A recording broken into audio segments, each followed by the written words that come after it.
Jill Trenary exemplifies elegance on ice probably more than any other skater in the world today. When she is skating, the atmosphere is electric. A 1990 world champion, three-time United States champion, Goodwill Games silver medalist. Jill's only appearance at an Olympic Games was in Calgary in 1988 when she finished fourth, so close to the medal podium, yet so far. Jill Trenary joins us here and talks with Fred Hickman now. Thank you very much, Nick, and thank you very much for joining us, Jill. Grace on ice. We miss you out there. Why is it that we're not seeing you in action right now? We know about the injuries in 1991 and the ankle and all of that. It was a difficult decision for me, but I felt that I had reached a point in my career that I had accomplished practically everything in the figure skating world. And the sport had changed a lot, and my coaches had moved to Italy, and I felt that I was kind of almost like in a time warp. And I really didn't think I could compete with the girls on a technical level anymore, so I decided to walk away with my head high and standing tall. Well, we want to talk about those changes just a little bit. The sport has really become, over the last couple of years, I guess, more athletic. The women now are doing triple jumps. We were talking before that men weren't doing a couple of years ago. It's amazing to me how much it has changed just since Calgary in 1988. The jumps that the girls and the women are trying to accomplish are much more than the men were doing in Calgary. And in a way, I think it's very, very impressive, but I have a kind of a bittersweet feeling about it because I think it's taking away a little bit of the elegance of the sport and just the simplicity of it. And so it's, I think it's up to personal opinion what people like to see. Well, 1994 is only a couple of years away. Lillehammer, might we see you coming back then? Well, 1994 is yet so close but so far.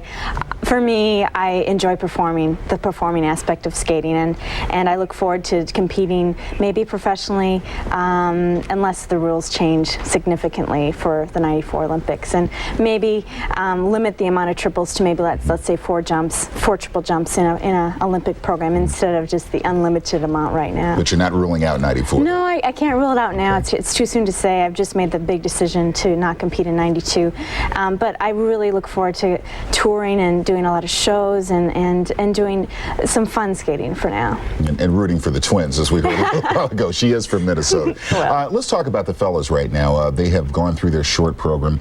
And speaking about all of this jumping and all of this athleticism, I think perhaps this has led to a few injuries. We've got guys out there with bad backs, and the competition has really shifted around. Well, it's let me tell you, when you're out there at an Olympic Games, it's a difficult experience anyway, because you're thinking this is it, this is the Olympics, this is the chance of a lifetime. But to have to deal with an injury along with the pressure makes it extra hard. So I think Kurt is dealing with the most out of all the men, because he is dealing with his bad back over the past 6 months, plus all the pressure of the three-time world champion. So I really feel for him.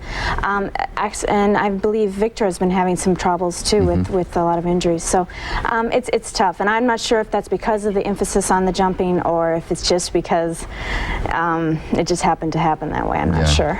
Well, we're going to come back in a little while, but before we go for this segment, let's talk a little bit about Paul Wiley. Here's a guy who never does well for the United States as in the short program, but he finds himself in great position right now going into the long program. He's running third. I am so happy for Paul. He's a great friend of mine, and he has worked so hard throughout the year, and for me to see him pull it off at such an important time, the performance of his life at the Olympic Games, I just was overjoyed watching it last night. I think he's a beautiful skater, and technically he's very competitive with the guys too, and I really wish him well, and I think he has a really good shot at a medal. Well, Jill, we hope you'll stick around for the end of the hockey game, which is coming up. We're going to be showing some short program, and we'd like to talk with you a little bit about that as well. But right now we're going to be here at our Olympic Broadcast Center in Atlanta, and joining me once again is Jill Trenary. Jill Trenary, of course, a championship skater in almost every level of the game, the 1990 world champion, and injured in 1991, of course, with the ankle ailments, and now pondering your future. We talked a little bit about 1994. You're a little undecided on that, but before you leave, we may be able to pin you down on that. Anyway, we've got the men's short program. That's already on the books, and we're going to take a little bit of a look at that.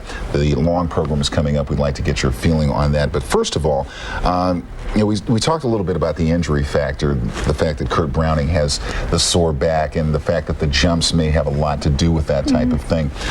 What we want to talk about now is a little bit about the jumping style of these fellows and what kind of separates them from the rest of the pack.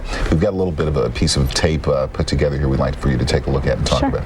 First of all, Kurt Browning, of course, is the Canadian who fell trying to do the triple-double jump in his short program. Well, the short program is there's so much pressure on the skaters, and there's so much pressure put on the one combination jump. I think Kurt, being three-time world champion, just felt the pressure a little bit. He's very much a technical skater, as you can see here.